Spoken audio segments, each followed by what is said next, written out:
Hello दोस्तों आज के कलयुग में इंसान गुस्से, द्वेष, कपट, लालच से भरा हुआ है और वहीं उसका उल्टा एक संत पुरुष का स्वभाव बहुत ही शांत, निर्मल, निकपट, निस्वार्थ होता है। जी हाँ, आप सही समझ रहे हैं। आज हम एक कहानी सुनने जा रहे हैं। दोस्तों, ऐसा ही कुछ स्वभाव गुरु महिम राव जी का था, जो गांव के किनारे गुरुकुल में रहा करते थे, जिनका स्वभाव सभी लोगों के प्रति बहुत ही सरल और निर्मल होता था। एक बार गुरु जी के पास उनका शिष्य आकर उन्हें प्रणाम करता है और कहता है, आप हमेशा इतने शांत और संतुष्ट कैसे रह लेते हैं? इसके पीछे का रहस्य क्या है, यह हमें भी बताइए गुरुजी।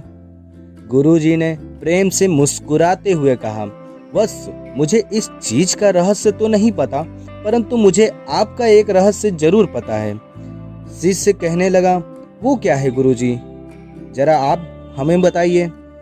गुरुजी बहुत ही शांति पूर्वक कहते हैं, वत्स, आने वाले 7 दिनों के बाद आपकी मृत्यु हो जाएगी।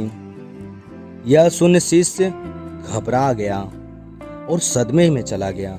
फिर वह चुपचाप गुरुजी को प्रणाम करता है और वहां से चला जाता है।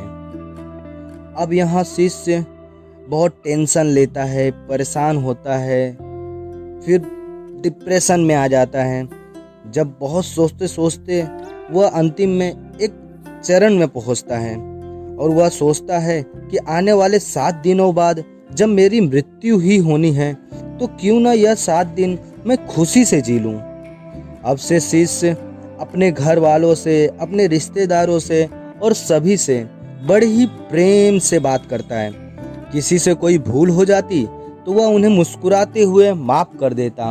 हो सके उतना वह दूसरों की मदद करता, जिससे उसे बहुत ही खुशी मिलती।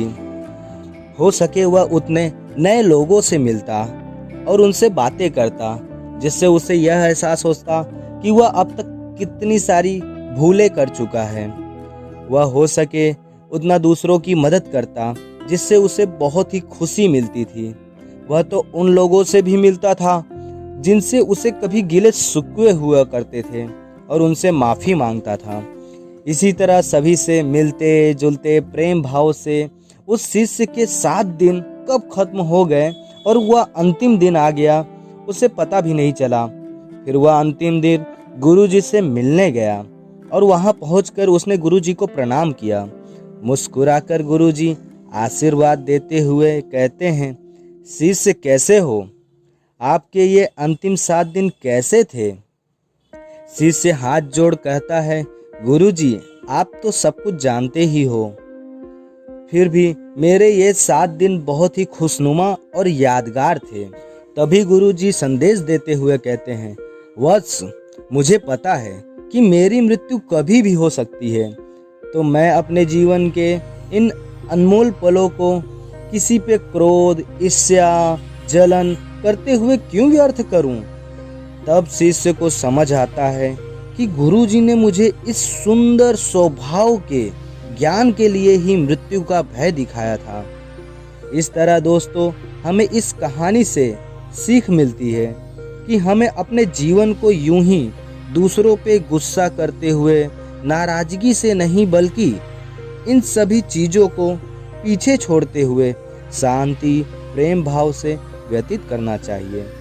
दोस्तों, उम्मीद करता हूँ कि इस वीडियो में आपको कुछ नया सीखने को मिला होगा। आपका कीमती समय देने के लिए बहुत बहुत धन्यवाद। फिर मिलते हैं नए ज्ञान के साथ। दोस्तों, लाइक, कमेंट, सब्सक्राइब करना ना भूलें।